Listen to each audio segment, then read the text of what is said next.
ሰላም ጤና ይስጥልኝ ውድ የሐሴት ስፖርት አድማጮች፣ በዛሬው ከስፖርት ማህደር ጥንቅራችን በዘንድሮው የዓለም ዋንጫ ጨዋታ ያልተጠበቁ ውጤቶች የተመዘገቡ ሲሆን የክሮኤሺያ ልብ ሰባሪ ስንብት፣ የማቴዎ ኮቫቺች እንባ አሳዛኝ ክስተት ወደ እናንተ ውድ አድማጮቻችን የማቀርብላችሁ ይሆናል። አብራችሁ ይቆዩ።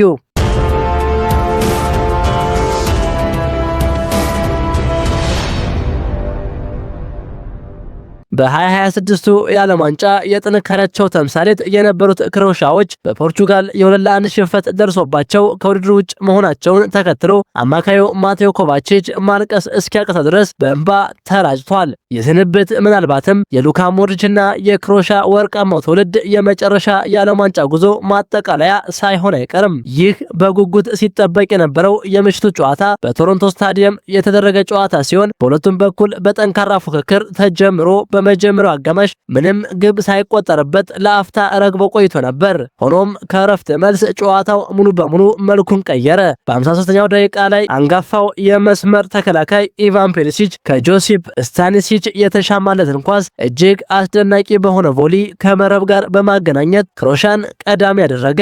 ይህ ግብ ያነቃቃቸው ፖርቹጋሎች የአቻነት ግብ ፍለጋ በክሮኤሺያ ተከላካዮች ላይ ከፍተኛ ጫና መፍጠር ጀመሩ። በዚሁ ግፊት ምክንያት በ68ኛው ደቂቃ ላይ ያገኙትን የፍጹም ቅጣት ምት መሪው ክርስቲያኖ ሮናልዶ በአግባቡ ወደ ግብነት በመቀየር ፖርቹጋልን ወደ ጨዋታው መለሰ።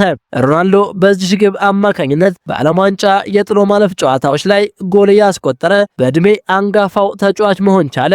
ጨዋታው በተቀያሪ ማጥቃት ቀጥሎ ወደ ተጨማሪ ሰዓት ሊያመራ ጥቂት ሰከንዶች ብቻ ሲቀሩት በ94ኛው ደቂቃ ላይ ታላቅ ድራማ ተከሰተ።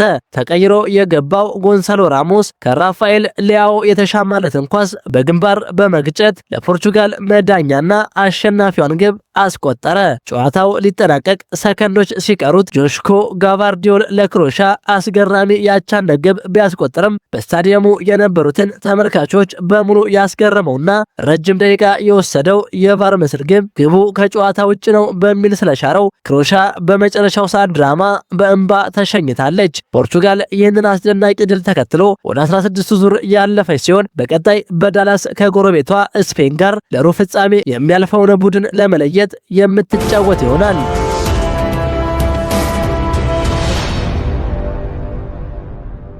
ክቡራን የሐሴት ስፖርት አድማጮች፣ የዛሬው ከስፖርት ማህደር ጥንቅራችን ይህንን ይመስል ነበር። ሐሳባችሁን በኮሜንት አጋሩኝ።